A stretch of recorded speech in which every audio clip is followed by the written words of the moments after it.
પૈતૃક સ્થાન છોડી અન્યત્ર જવા મજબૂર થયા. સમાજમાં નામના ધરાવતા અધિકારી લેવલના લોકો પણ અન્યત્ર જવા મજબૂર થયા અને એમનું પોતાનું સરનામું મટી ગયું કે ક્યાં જવું. મિત્રો, આ સ્થિતિ વિભાજન વખતની હતી. નફરતના આધારે એ વિભાજન થયું. આમાં અંગ્રેજોનું તો આપણને બધાને ખબર છે કે ડિવાઇડ એન્ડ રૂલ, અને એના આધારે એમણે મુસ્લિમોના મગજમાં ફસાયું. 1936 થી 40 વચ્ચેના સમયગાળામાં તો બધા ભેગા થઈને આ દેશને આઝાદ કરવા માટે લડતા હતા, પણ અંગ્રેજોને તો એમને હજી રાજ કરવું હતું.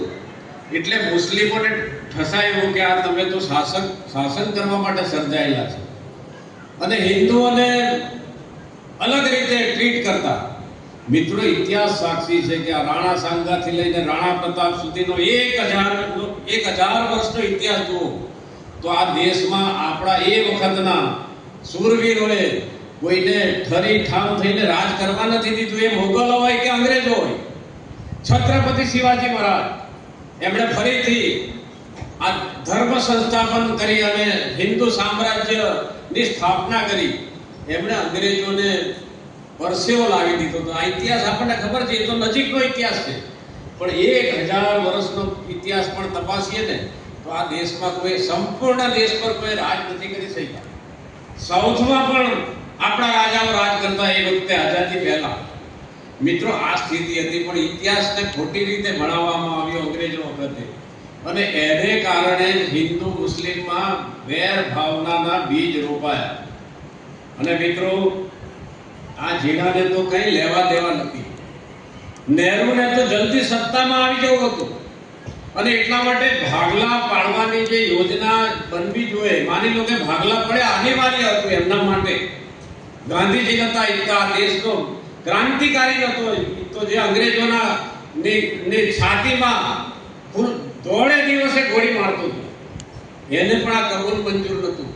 પણ અંગ્રેજોની સાથે સાથે કોંગ્રેસના લોકોની માનસિકતા, સામ્યવાદીઓની માનસિકતા, જે આ દેશને ફક્ત જમીનનો ટુકડો સમજતા હતા. આપણા અટલજી તો કહેતા ને, ભારત કોઈ જમીન કા ટુકડા નહીં, એ જીતા જાગતા રાષ્ટ્ર પુરુષ છે. એને ભૂલાવી દીધું. અને છેલ્લે અટલજી તો એમ કહેતા कि अगर हमारे अस्थि माँ गंगा में बहा दो और कोई कान लगा के अगर सुनेगा तो इसमें से भी आवाज आएगी भारत माता की जय. આ અટલ જી હતા. ખબર છે, એ વખત શ્યામા પ્રસાદ મુખર્જી એ વાતમાં નથી જતો, પણ એક લોકસભાનો દાખલો મને સંસદ તો આપવાનું મન થાય. સિયાચીન, ચાઇનાએ જ્યારે આપણી જમીન હડપી લીધી ત્યારે પ્રશ્ન પૂછાયા સાંસદમાં, અને ત્યારે જવાહરલાલ નહેરુનો જવાબ હતો કે આ જમીન જે ચાઇનાએ આપણી પાસેથી ખૂંચવી લીધી છે એમાં એક તણનું પણ ઘાસ નથી મૂકતું. અને ત્યારે શ્યામા પ્રસાદ મુખર્જી જેવા દેશભક્ત, એ વખતના જનસંઘના કાર્યકર્તા સાંસદોએ ઊભા થઈને કીધું કે જવાહરલાલજી, આપણા માથા પર પણ વાળ નથી, ત્યાં પણ વાળ નથી મૂકતો, તો શું આપણે આપણા માથા કાપીને નાખી દેવાના? એ જમીન આપણી છે. મિત્રો, આ ભાવ જનસંઘનો, એટલે આ ભારતીય જનતા પાર્ટીનો, આ ભાવ દેશના વડાપ્રધાન નરેન્દ્ર મોદીનો. અને મિત્રો, એટલે આજે છેલ્લા 12 વર્ષથી એક વાઇબ્રન્ટ હિન્દુસ્તાનની દિશામાં આપણે જઈ રહ્યા છીએ. હવે હિન્દુસ્તાન તરફ અલગ રીતે દુનિયા જોઈ રહી છે. આપણી સાથે પાકિસ્તાન પણ આગલે દિવસે સ્વતંત્ર થયું. આજે હાલત શું છે ત્યાં?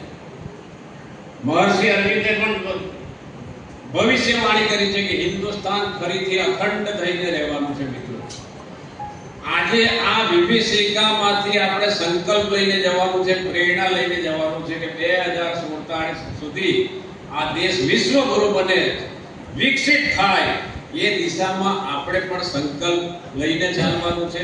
અને આ નિર્દોષોએ જે જાન ગુમાવ્યા છે, લાખો લોકોએ, એનું બલિદાન એડે ના જાય, શહીદોનું બલિદાન એડે ના જાય, એવું હિન્દુસ્તાન બનાવવા માટે આપણે મિત્રો આગળ વધવાનું છે.